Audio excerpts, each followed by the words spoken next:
Rift Valley. Hii serikali niliona kabisa wakati aliingia, nikaona bila alianza tu kuongea mambo na GMO. Nikaona huyu mtu mwenye tumechagua hana huruma. Ameongeza bei ya mafuta.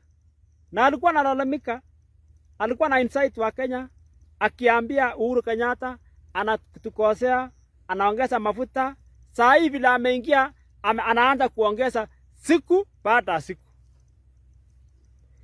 Anatutarau kwa sababu anajua Wakikuyu atapigia makofi akiendelea kutunyanyasa. Anatutarau kwa sababu anajua Wanandi na baadhi ya jamii wa Kalenjin wanaendelea kupigia makofi hata kama anaendelea kutunyanyasa. Hii serikali ni serikali ya wezi. Hii serikali ni serikali ya wanyanyasaji. Hii serikali ni serikali za maadui, za walalahoi. Hii serikali ni serikali ya wakoloni weusi. Tulilalamika wakatumia live bullet kuwa watu. Wengine wakasherekea, akasema Wajaluo wamekufa. Sijui nani wamekufa. Furaha ilikuwa Rift Valley na Mount Kenya.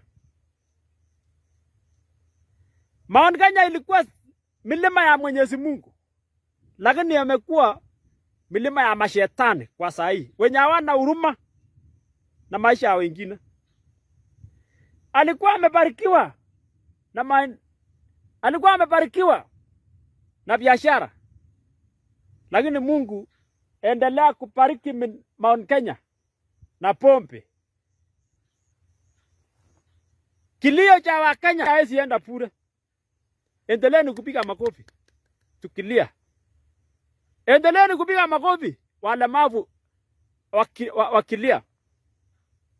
Kwa sababu kama watashindwa na maisha, watu wenye ni wasema, walemavu watakimbilia wapi?